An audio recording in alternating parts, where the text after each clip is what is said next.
இன்றே டவுன்லோட் செய்து உங்கள் ஃபேவரட் ஷோக்களை என்ஜாய் பண்ணுங்க. வாங்க. எங்க தமிழ்? தோ இங்கதான். இங்க சூப்பரா இருக்கும். பாருங்க. என் கூட சாப்பிடணும்னு ஆசைப்பட்டீங்கல்ல, அப்போ எனக்கு பிடிச்ச இடத்துல தானே சாப்பிடணும். ஆமா. அப்போ உட்காருங்க. தமிழே, என்னம்மா சாப்பிடுறீங்க? சொல்றேன்க்கா. என்ன சாப்பிடுறீங்க? நீயே சொல்லு. அக்கா 2 பிரிஞ்சு கொடுங்க. தமிழே, முட்டை வைக்கணுமாமா? வேங்கக்கா. சரிம்மா.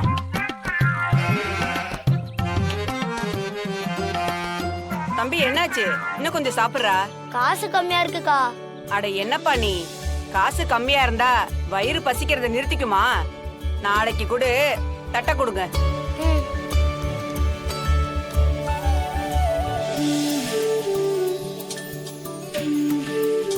இந்தாப்பா, சாப்பிடு.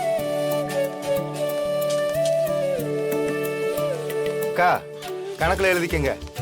ஆமா, கணக்கு வேற எழுதி வைக்கணுமாக்கும். காசு இருக்கிறப்ப கொடுப்பா, போப்பா. பாவம் இல்ல, இவ்ளோ வெயிலா இருக்கு, இவ்ளோ சிரமப்பட்டு ஒத்தாளா வேலை பாக்குறாங்க. அங்க நிக்கிறது வேற யாரும் இல்ல, நம்ம ஜனமாதான்.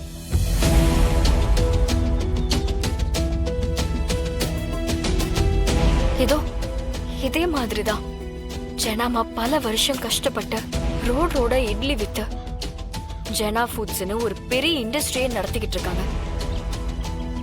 அப்படி உழைச்சு முன்னேறினவங்கள தான் நீங்க என் மேல இருக்கிற கோவத்துல உங்களே அறியாம கீழே தள்ள பாத்தீங்க.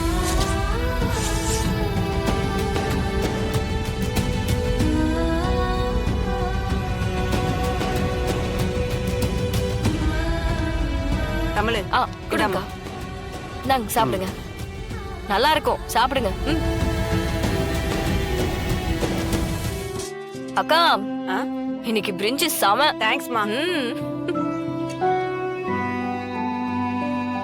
தமிழ், இங்க அடிக்கடி வருவியா? தோணும் போது வருவேன். இந்த மாதிரி ஹோட்டல்ல கிடைக்கிற சாப்பாடு மனசுக்கு நிறைவா இருக்கும்.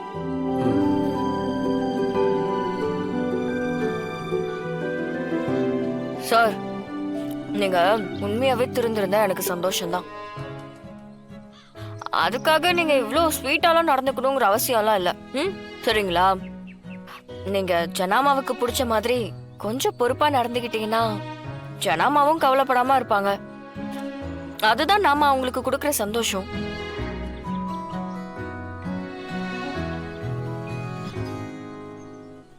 வேற ஏதாவது வேணுமாமா? வேணாக்கா, போதும். தம்பி, உங்களுக்கு வேணுமா? இல்லக்கா, எனக்கு போதும். சரி. தமிழ், நான் என்ன செஞ்சா நீ என்ன நம்புவ?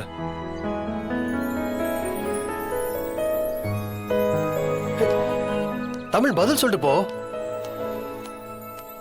தமிழ், சொல்லு தமிழ். ஹேண்ட் வாஷ் பண்ணுங்க.